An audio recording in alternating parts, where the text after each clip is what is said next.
She was acquitted. January 2026, a Milan court cleared Chiara Ferragni of all criminal fraud charges. The nightmare is over. The poor girl does not have to be put through, well, probably put through other things, but at this point, she's already lost over 200,000 followers, probably an incredible amount of money from brand deals, and a lot of things in her personal life have happened as well. Yeah. And today we are actually unpacking one of the biggest Italy scandals, about influencer that of course had hit all of the influencers around the world, and we'll see what actually happened, why it was so important, and what happened afterwards. So that's really important that you stick with us.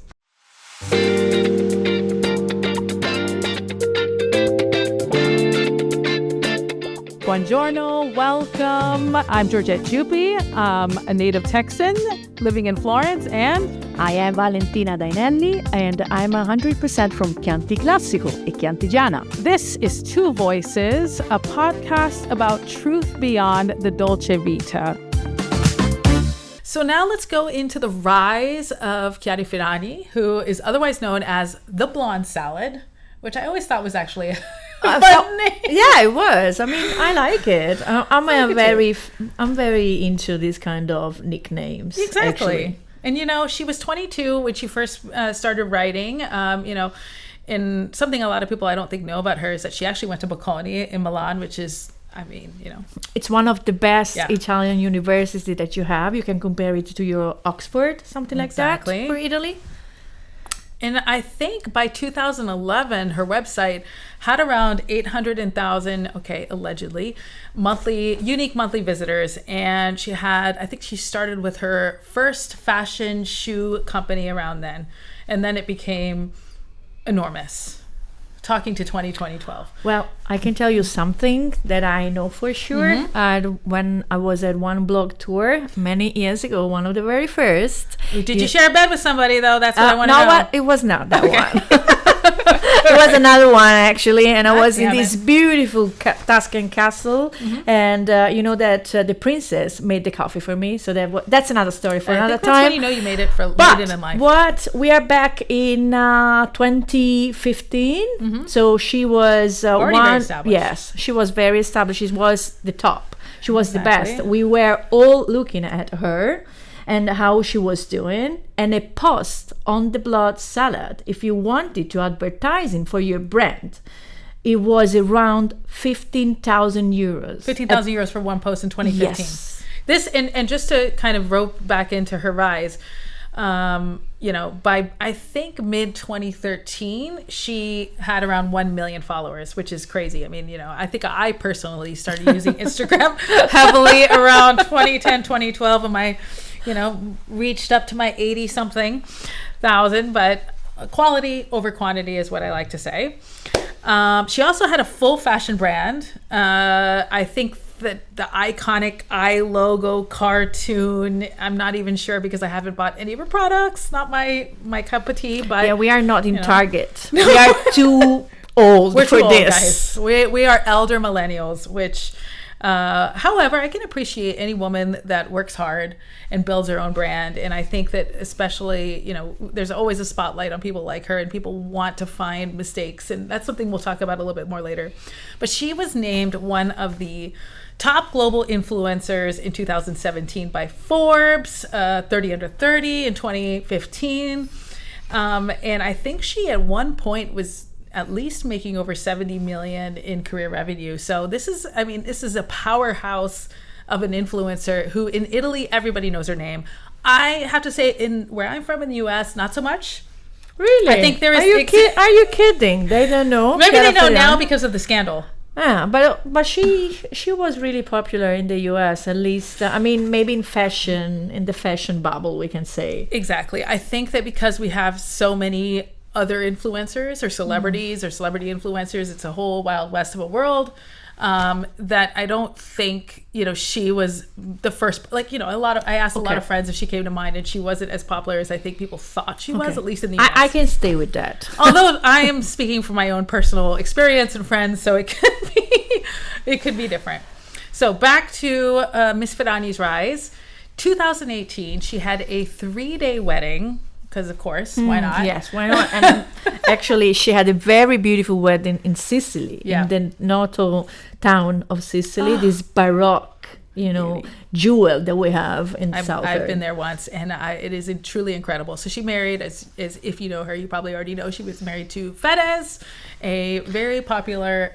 It used to be, yes. It used to be a very popular Italian rapper. Yes, and they have two completely different backgrounds that sometimes people forget.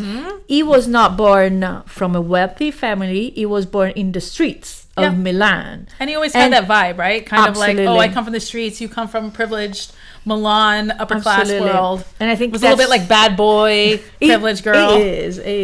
And actually he plays the roles, but he also is. And he struggled a lot with his mental issues and health. And he also, I think that's one of the issues also because they broke up. Exactly. And that's what, going into kind of the right, it wasn't just about Chiara and Ferragni at that point. They became La Ferragnes. Yes, there was this beautiful show on Amazon, Italy. Prime Video. Yes, I didn't see it. Sorry, I didn't watch. I did though. Okay, that's interesting. We have to talk about this because I don't know anything about except the commercials and the spots that were online. I mean, it was cute. They had this beautiful intro, with the dog, and it was kind of just like this perfect, idyllic family life in a lot of ways. And, it kind of broke the barrier between influencer posing in your, bikini lingerie on Instagram and becoming kind of like, they suffer from the same problems we have in relationships. And, and a lot, I think it was season 2. I'm not sure if they did this in season 1. But I know they talked to a therapist. They showcased that, which for me, who I'm a big mental health advocate in general, I think everybody should go to therapy. We all could use it. I thought it was really interesting that, especially in an Italy culture, to showcase that as being normal. Yes, no, it's not definitely normal. We don't talk about health issues in our families.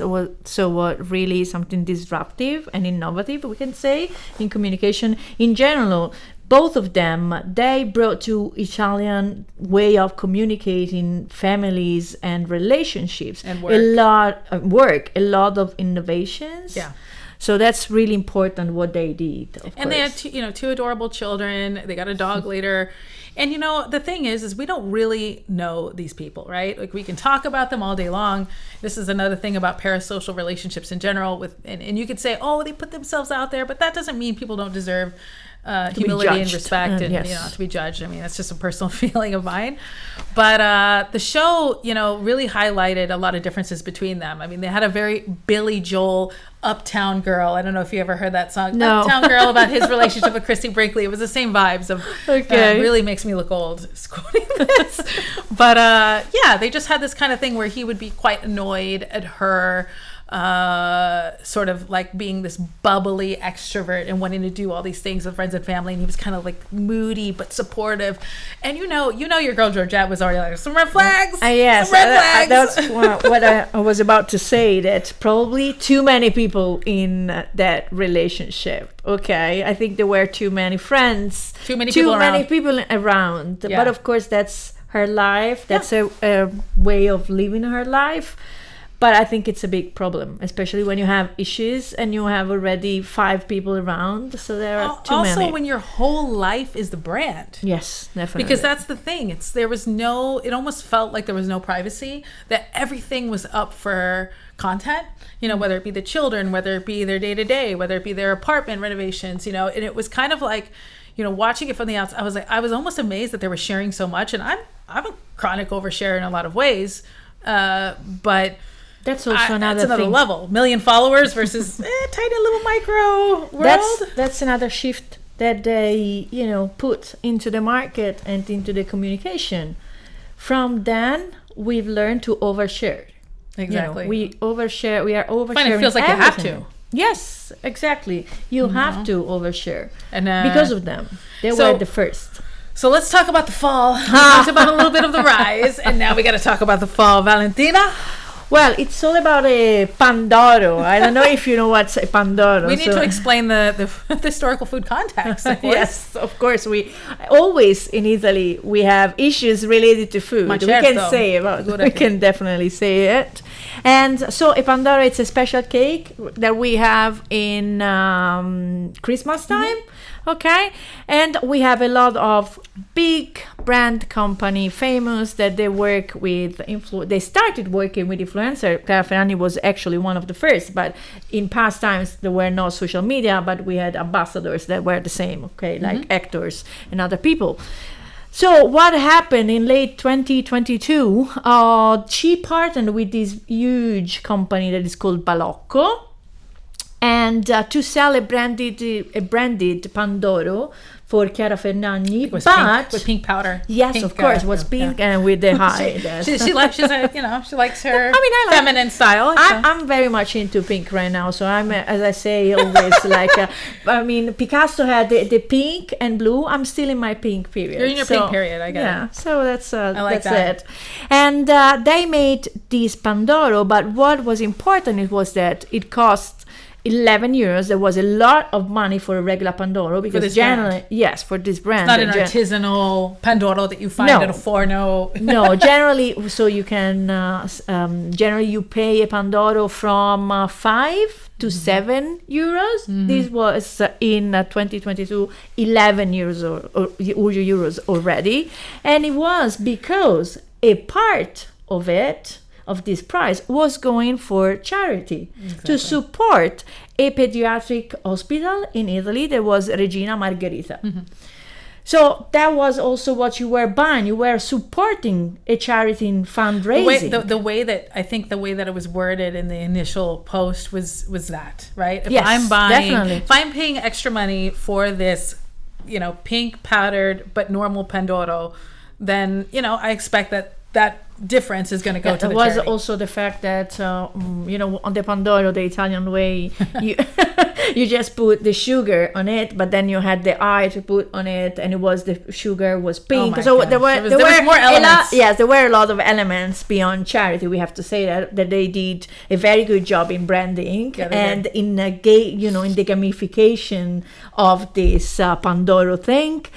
But what happened that was really, really bad. It's that the money that were donated to the hospital were just already decided from Balocco and was already fixed in just 54,000 euro. That is nothing compared to what they gave, to what they paid to Chiara Ferragni. There was around 1 million euros for her. Probably a little more. Yes, probably a little more. So we're still, having a lot of information about this. So that was really the scandal, okay? That just donated a little piece. And of how was money. this uncovered? How did people find out about it? Oh, that was. That's always like it comes. It's because of gossip. Thanks to the journalist Selvaggia Lucarelli. If you don't know her, but if you want to know about gossip in Italy, you have definitely to follow her. And she also has one of the most successful Substacks in Italy. Okay, and it's all about gossip. I actually read it. I'm subscribed to that Substack. Oh, that's interesting. I mean, because I'm a Yes, so much Italian, sometimes more than me. I'm a all parameters kind of girl. I like it all. And so she just breaks down all the yes, things, yeah. everything. And she said, you know what? It was just marketing. It was not charity. And they were not clear in what they were doing about it. And there came out another fact that was related, of course, about food. Easter eggs. It was Easter eggs. Literally and figuratively, as we Exactly. like to say. It was the year before that, so 2021. Yeah. And that when this unpack everything, unveil everything, and it was a very big scandal. Well, and I think especially because the scandal revolved around a charity. It's one thing to talk about your brand deal with this fashion company or to even talk about your own products. But once you're bringing it was kind of the worst situation possible. It was a charity with kids in a hospital. of course. You can't Of course. You can't mess But with that. You can't make that a commodity. This was the very first case that brought up on the table of everyone to say, influencers, they have to say if they are advertising something. They have to say about, they're getting money, how much money they're getting, and if you are getting, scammed, because they're not saying anything, and it looks like it's irregular content that you're doing because you like what you're doing, or you like what you're eating, or what you're wearing. So you have to declare it. So that was a really breaking point. Yeah. I'm surprised even about that, because I know that in the US and other countries I was always under the impression that it was a requirement to disclose that. I mean, I personally have. If I've done a brand deal or I've been invited somewhere, I clearly state that. But I would have thought that was a given, considering that this is, we've been doing the pony show of social media and brand deals for a while now. Yes. And she's obviously very popular, but you can have 100 followers and be invited or promoting a product, and that should be disclosed. But that was surprising to me about the laws. Absolutely. And that's when the antitrust, came and say, no, you cannot do it, especially if you are declaring that it was for charity, but it's not. And you have to pay a fine of over 1 million euros. Okay, but she had already even said, once this had all come out, that she was going to donate the money to the hospital. She donated more than 1 million euros to the hospital. So it's not about money, and it's not, the fact that the money didn't get the funds. It's all about ethic. It's all about transparencies. It's all about rules, respecting. And after that, what happened that was really hurtful? It was the video when she was, apologizing. And she was wearing these, we can say it's jumper. Luxury swimsuit, luxury like sweatsuit combo. Yeah, beige. It was something like kind of like the background here, beige. Sad beige. No, it was a gray. Oh no, was it gray? Yeah, it was a gray. Oh, I thought it was one neutral color with no something color. a cashmere gray jumpsuit, and it Looked was really about cozy, I'll be honest. 600 euros for that suit. So it was, but what people didn't like was that she was reading. Everything looked so fake. Yeah.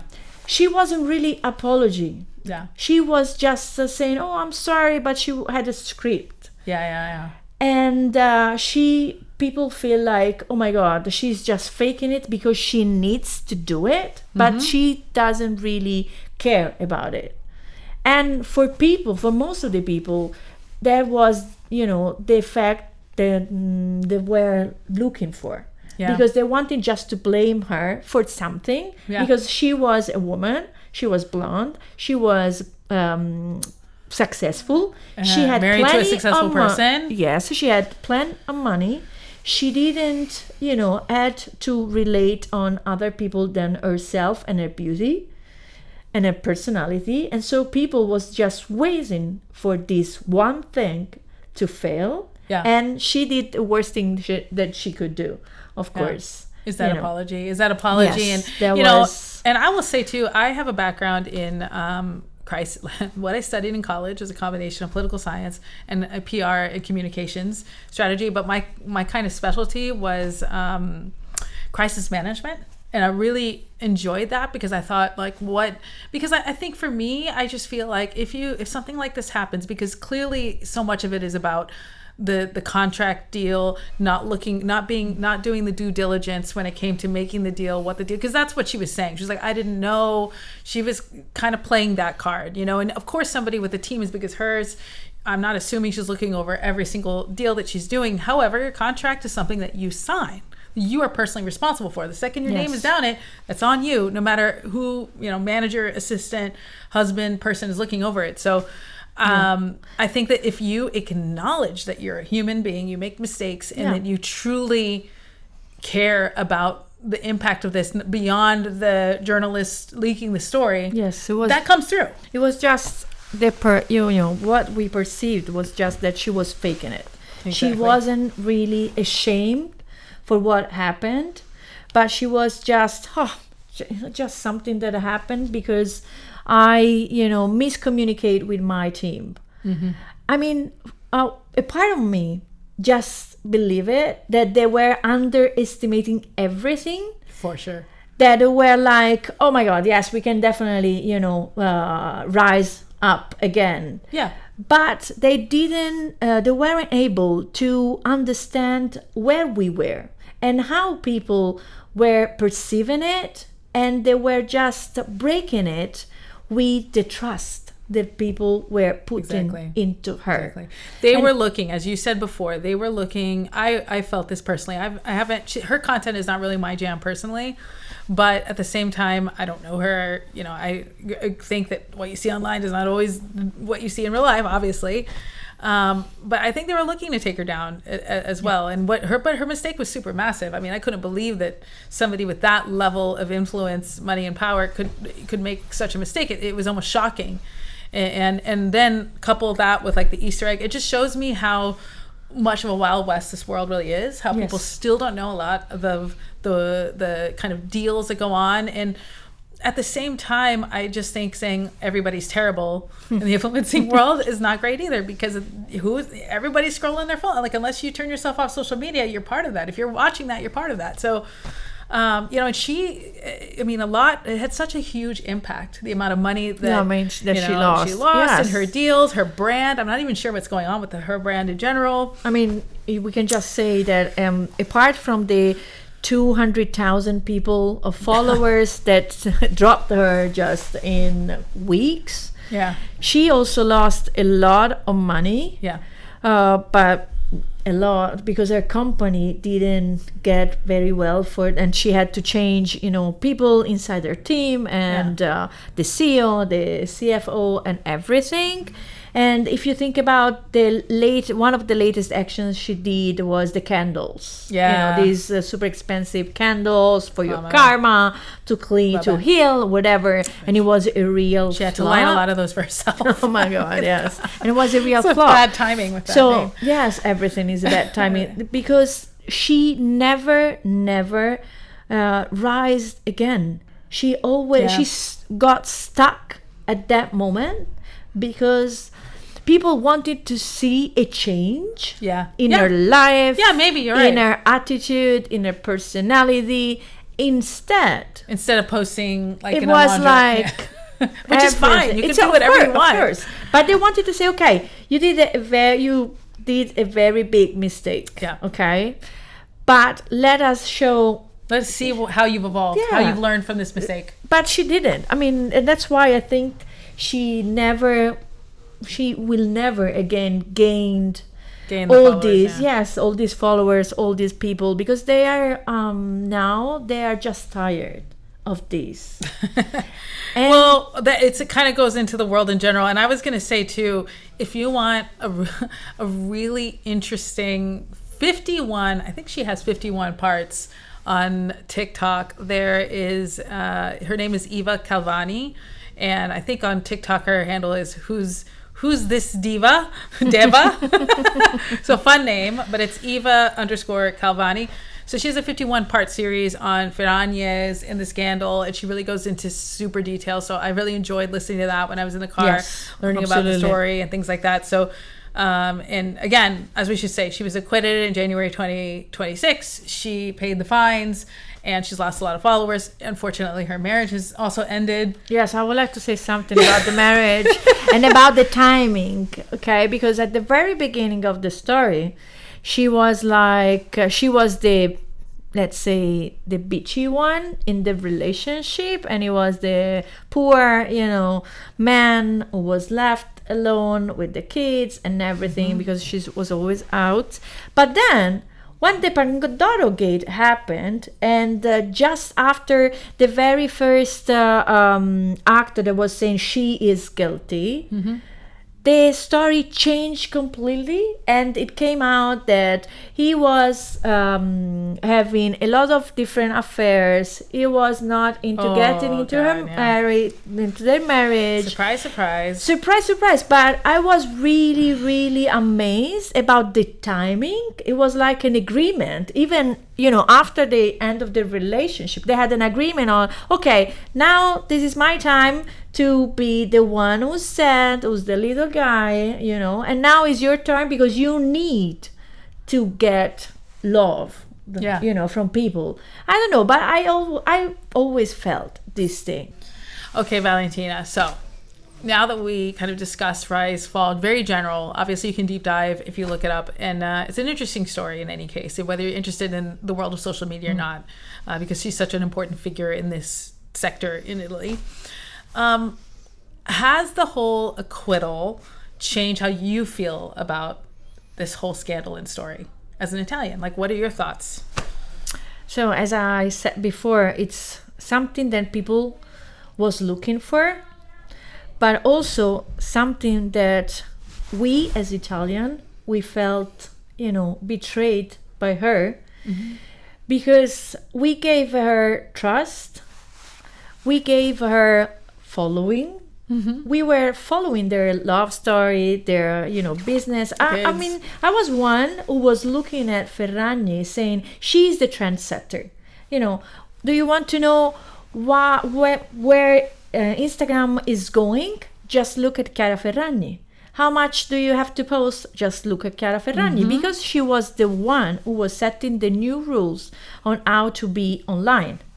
And probably that's where we come to the oversharing and everything. But also, it's because of her that nowadays people are no longer trusting influencers. No.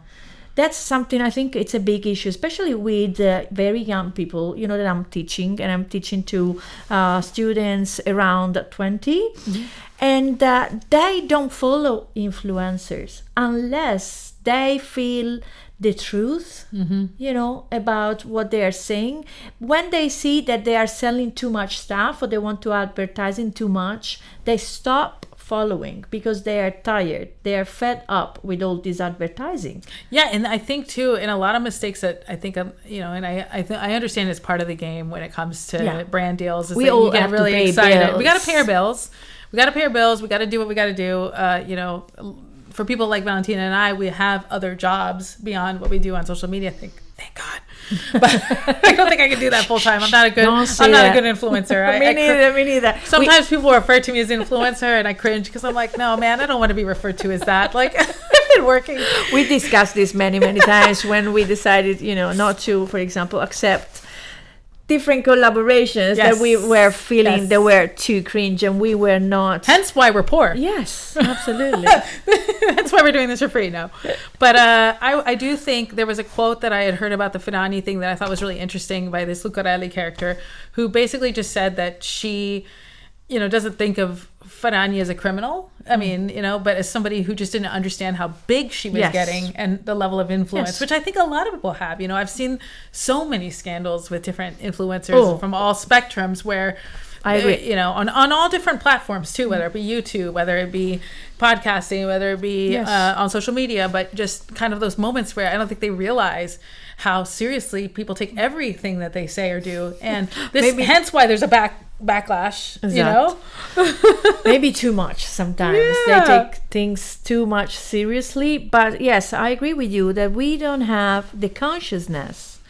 We are not mindful enough to understand the power that we have. Exactly. On every, as you said, spectrum of our life. When we have a position on social media, even when you have a little follow, it doesn't really need to be a huge follow, but you have an impact on people. You have an impact on what you're saying. And if you're saying bad things about, let's say, a pizzeria, maybe you are getting things messed up for a Michelin star restaurant. Yes, but maybe it's just was a bad night for you. Maybe you are not that type of person.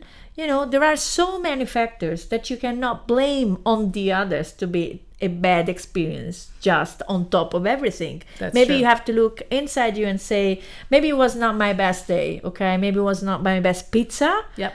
But why I should talk badly about this location? For example, a pizzeria, but could be about everything when they say, shit about whatever. Sorry for the French word. But I totally agree with you. I mean, I personally have always gone to the business directly when I've had a bad experience and done things privately first. It's not like, I think there's also there's a twofold issue here. It's like, yes, you have this power. You're in the influencing world of everything you say and what you represent. And honestly, you have to stay true to yourself. I never would work with anybody that I didn't really believe in the product or anything that we were trying to do together. It needs to come across, it needs to be something I authentically would post, whether I'm getting paid or not. And that's, I think, number one. Once you start people pumping out content when they're content machines, it shows, unfortunately, and then you go into the comment section, it's like, that's a friend, that's a friend, that's a friend, that's a friend. Like, I know that game.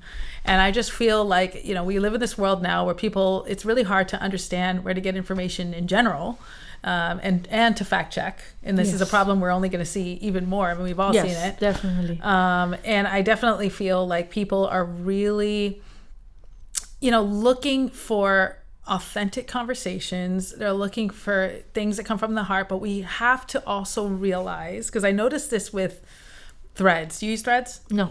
Sorry. I couldn't. I was a huge fan of Twitter because I, learned how to speak in 140 characters. Brava. But then when it changed, I couldn't get into any other platform like that. So sorry, no, I'm not a fan of Threads, and I will not be into Threads. You did yourself a favor, and you're not wasting time on yet another platform.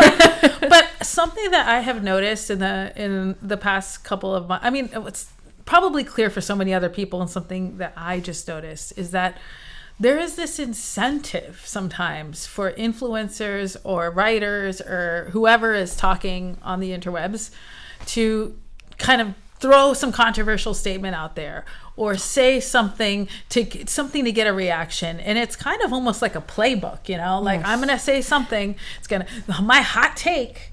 So before that would be seen as I'm keeping it real and I'm being authentic, right? Yes.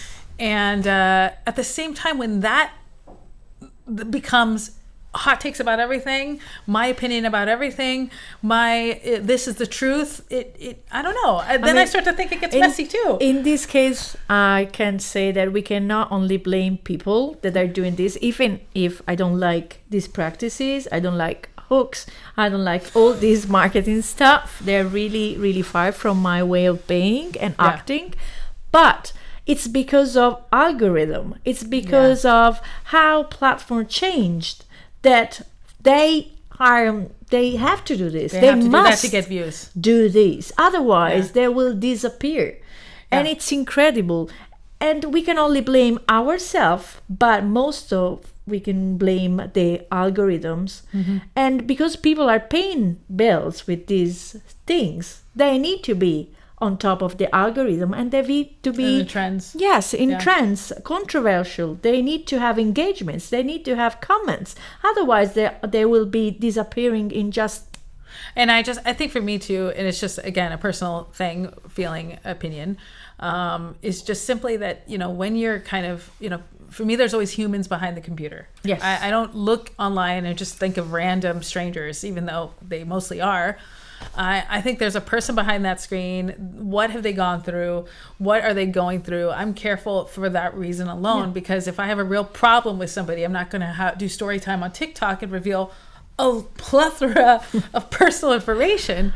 But that's also a generational thing. Nothing wrong with hearing stories. It's very useful to share experiences, and I've shared some crazy experiences. But I just think that you always have to think about the impact, and when you make mistakes.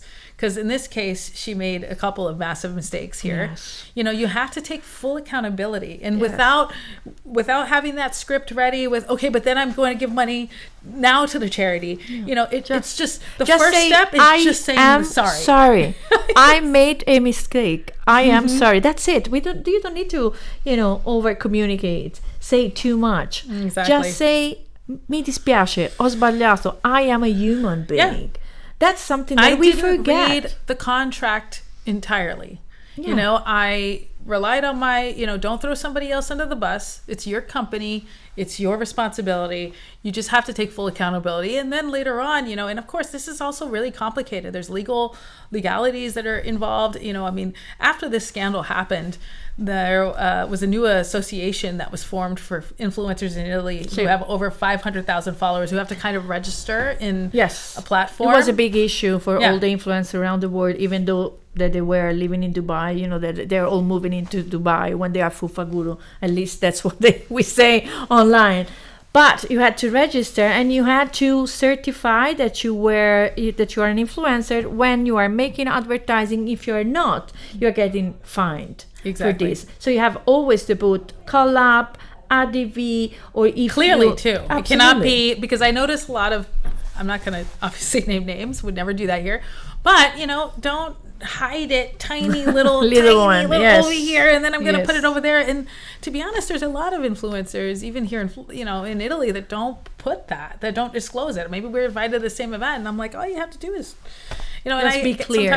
Sometimes you forget. It's not the end of the world. Probably people assume, but this is like for me, the disclosure thing is extremely important. If you're getting any material item, you're getting cash, you're getting gifted a product, a discount trip, a trip experience, you just have to disclosure is required without exceptions. So if you're in this world and you're thinking, I want to be an influencer, remember that.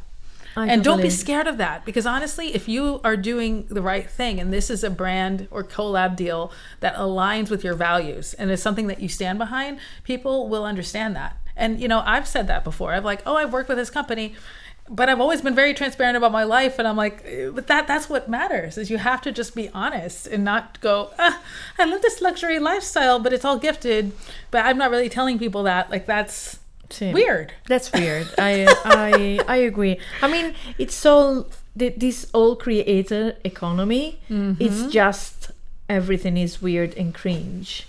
I mean, I don't know if it's going to be sustainable. But we're all cringe. Yes, definitely. We're all cringe, Valentina. And especially now on TikTok, when you go on TikTok and it's all about TikTok shop, and you see all these people just giving review or faking to say that they're using this and that and their life changed because they use a beautiful mascara, and you have the orange cart shop. I've even seen people fake brand deals. They'll pretend that they have a brand deal. Yes. So that they get brand deals, which I was like, oh my God, we have hit the bottom. But you know what? I think it's important to understand, especially for Italian people. I think, I'm not sure about America, but in Italy, there is this belief that since you are a creator, you don't work. What you have to do is just, faking it, getting free stuff, getting free travel, but what you have to do is just a video. No. It's not about a video, it's a work. You have to think about what you're doing. You have to film what you're doing. You have to edit what you're doing. You have to promote what you're doing. So it's not just about filming a video, a review. Yeah. So I think that's a big issue for Italian culture, because they see, and maybe because Ferragni was the one who ruled the world, but she was coming from a wealthy family. She was not coming from the streets. From the ghetto. She was not from the ghetto, definitely. No. And so that's already different. And you cannot compare yourself to her. And what they misunderstood is that creator economy is just making videos for fun, for not for work, and it's much easier than going to a company and staying in office. Maybe yes, but maybe not, because you are overworking. Exactly. And that there are no Saturday, no Sunday, as you were saying before. Your life is becoming the content. Is becoming the product. You are the product. Do you really want to be a product? And that's why a lot of people are choosing to not have social media anymore. I have friends who have stepped back from platforms, and I totally understand it. I personally still enjoy creating and doing what I love and working with people that I love, like you. But I also think that you got to do what's right for your mental health. And if it's, you find yourself in an online world comparing yourself to people like her, and honestly, I wonder how her life is now day to day. I mean, this is a woman who's been through a lot in the past 5 years, and yes, you could say it's her own doing, and again, she made some massive mistakes. Like when this was going down, I was shocked, and I mean, shocked and not shocked.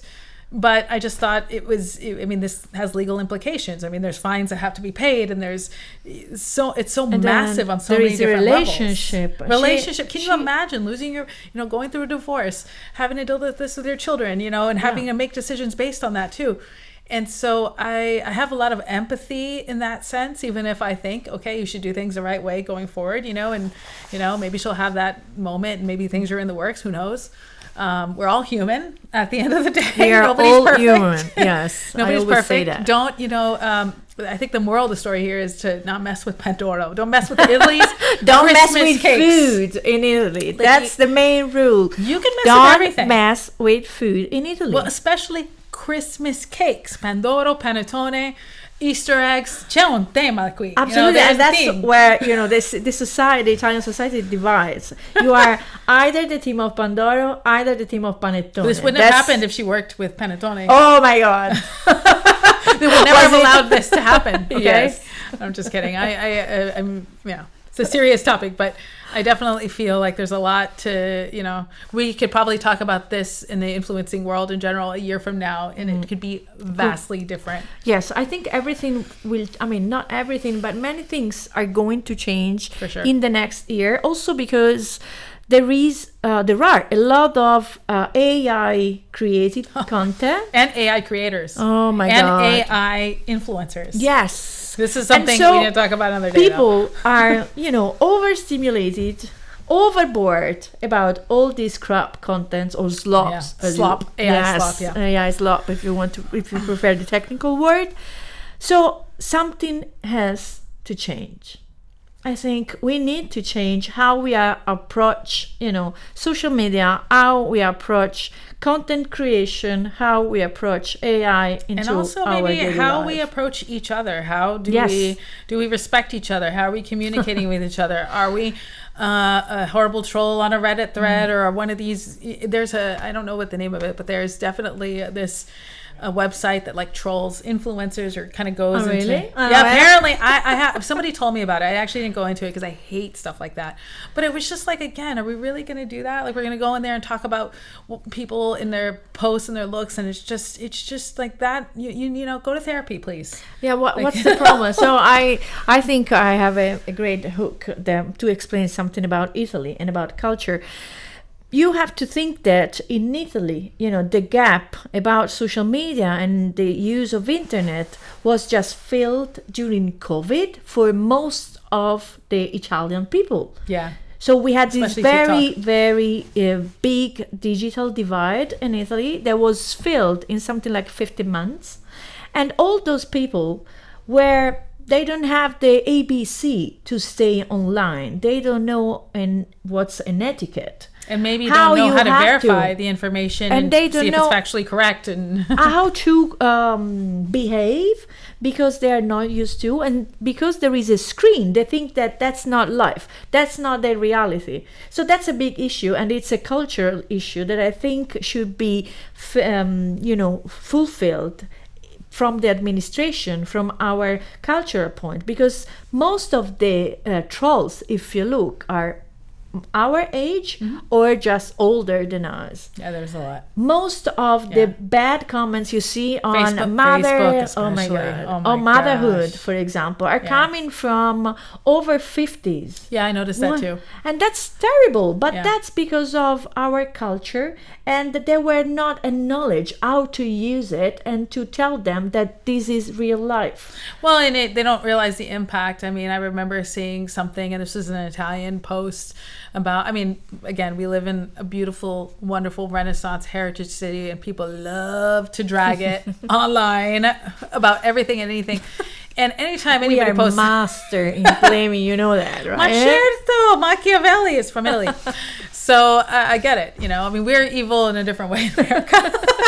We're more performatively evil, in a different sense. But it definitely feels like, what I just noticed is that people can go real deep, and they really want to feel like they're right. There's this thing about like, I'm right, or I'm going to insult you if I think you're attacking me. And it's just like, that is, I don't understand that kind of behavior. For me, it's, if I'm pissed off or something, I go to a friend, I'll talk to myself, I'll listen to some music, go on a walk, but there are other ways to manage your emotions than going online and attacking somebody you're not seeing face to face. That's a very toxic behavior in general, and might need to look into that. You said something very interesting, and that we all need to do is therapy. But Yes. as we said, therapy is not something that you do unless you have big health issues. That's what we believe, of course, unless you are a Gen Z, so you're not a millennial or you're not boomer. Otherwise, we are not going to therapy. Yeah. So that's something that it's an issue in Italy. You got to understand where that's coming from. Why do you need to do that? You know? Yes. Why? Because probably you have problems. Exactly. You know, you are a crazy person, or you are bipolar, or whatever. That's your problem. It's not a society problem. Yeah. So they don't understand that a psychologist, psychiatrist, whatever, whoever, it's just a regular doctor. So if you have problem with your mental health, you have to go there. Like if you have tooth problem, you go to the dentist. Yeah. That's what they have to understand. So, see, this is a good way to kind of wrap up this part, which is just kind of simply be honest, be authentic, disclose, be a good person, go to therapy. Yes, that's it. Ma certo. Cose a caso, random things that we like to talk about. Valentina. So to close this amazing episode out, what's the one thing about working on social media that you never say out loud, but you are? I would love to close all my social media accounts. You're saying the quiet part out loud. Be careful here. God, yes. So, because sometimes, as we were saying, it's so stressful to be out there. You always have to be performative. You have to be in a performance. You have to be the best. And if you're not having great engagements, you are bad. And if you are, talking about communication, you should have at least these kind of followers, these kind of contents. And I'm so tired of all these things. I just want to use Instagram as a personal diary. I don't want to gain, new customers from how I manage my Instagram account. You don't want to do trends? TikTok trends? No, I cannot move. I cannot dance. I'm not a good actor. We can try here. But no, I don't. Nobody wants to see us dance. Really, I don't like to. I can mime. Even to be on camera, this is something out of my comfort zone, to be recording my voice. I hate my voice. In another language. And in another language. And I also recording myself. Yeah. And that's, for me, it's the worst nightmare. So, but I wanted to try, because it's something that I always love to do. So thanks for asking. But on the other side, I want just to get, a blanket, sit down in a corner, read a book, and don't worry about how I engage on social media, on what's my next content. Yes, I don't want to care about it. It's not about numbers. Life is not about numbers. No. It's about emotion. Cozy blankets, books, people that love you. Yes, that's it. That's it. And so, what's about for you? What's that one thing about working in social media you never say out loud? I think for me, similar to you, I've definitely had moments, especially postpartum, where I definitely didn't want to be as present, or I just, going through stuff and not wanting to, I love to share, and I love to write, and I love to be part of a community. But once I saw things just explode when it came to how much content there is and what people are doing to get their stuff out there, I just, there's so many parts of me that just haven't wanted to participate as well. But it also it's really heartbreaking when you're working hard and you're doing something and then you don't get seen, you don't feel seen. I mean, for me, I also care a lot less. I do what I want. I share stuff that's probably not that aesthetically pleasing. I'm not following trends, and things like that either. I just But you are do what I do. forcing yourself to be like this. Yeah, I think that when you force like yourself, this. it's not. No, I'm not. And I want. My Substack has been really powerful for me on a personal level for kind of getting back to that long form content that I was really missing doing, and hoping that people resonate with that, as opposed to just, where should I go eat in Florence? Where should I go? What should I do? There's so many other influencers out there. Like, you guys go for it. I don't need to. What is blocking me? There are too many stuff about everything out there. Yeah, there is too much, and that's why I'm blocked, and I cannot, create any kind of content. Yeah. So that's another issue that we'll But explore. I mean, anybody who puts themselves out there, you're looking for something too, and I could totally admit that. Like, you need that validation. You want to have people care about what it is you do and you say, and that's why I think it can be somewhat of a toxic world, because so much of it is out of our hands. It's and the hands of an algorithm. It's the hand of trends. It's the hand of the world we live in, and I just feel just too much. Like it's too much, and that's when I'm like, again, you have lean on family, friends. I leave vocal podcasts to my friends on the regular. Sorry, not sorry. But I think that social media at the end of the day has brought me a lot of benefits, and I still enjoy it, but I definitely don't see it anymore as this incredibly powerful be all end all. I no longer look at it that way. I actually quite enjoy doing work that has nothing to do with my social media, or that if I do it, it's because it's just I really want to like help and share and be part of the community. Like that's why I joined in the first place, to be a part of an actual community in Florence. True. Help each other. Let's share the artisans. Let's share the markets without having to be, because I'm really turned off by this competitive approach of like, well, I shared it first, or I'm the only one who can write this. It can feel it can feel subtly of like that is a vibe, and I really dislike that. I want to be inclusive and and I want to feel like other people are too, and not that if you can't be helpful to them or you can't be useful to them, you don't matter. And I've always had that insecurity. That's a very good point. Yeah, why social media were brought to life. Because they were wanted to make a network between people, and it's something that is no longer the center of their aim. Yeah. So they are just media. What we have to understand another now. sense of media. Yeah, they are just another media. It was always in the name, Valentina. Yes, but no, they used to be social network. Now they're social media. Because that I'm teaching, when they were born, they were social network, because the purpose was to have a community network, make a network between people. Now they are definitely a media, definitely. Benissimo. So thank you. Grazie you. mille for this episode. And if you want to stick with us, we are sure you are enjoying our podcast. Oh, we know you love it. You want more? You're going to listen every week. So just write us your questions and the themes that we want to develop. Yeah, exactly. We love comments. This is going to work better if you guys say, we love this content. Maybe you can focus on this, and we'll keep that in mind. Obviously, this is not our full-time job, so we are doing this out of the passion of our hearts. So exactly. So you can find us online.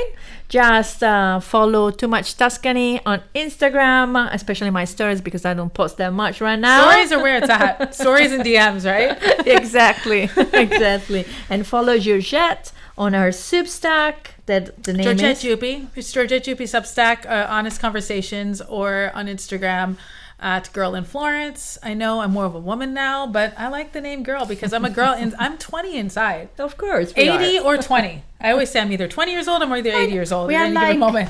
20 per 2. Exactly. So that's it. Two 20-year-olds together hanging out. So thank you, and talk to you soon. Bye. So that's it for this episode of Two Voices No Filter, talking truth from Italy with me, Georgette. E Valentina Dainelli. You can find us on Instagram. Follow the show wherever you get your podcasts. Please leave us a review because it genuinely helps more people find us. And we'll be back soon with more of the conversation that not many other people are having. Grazie mille. A presto. A presto.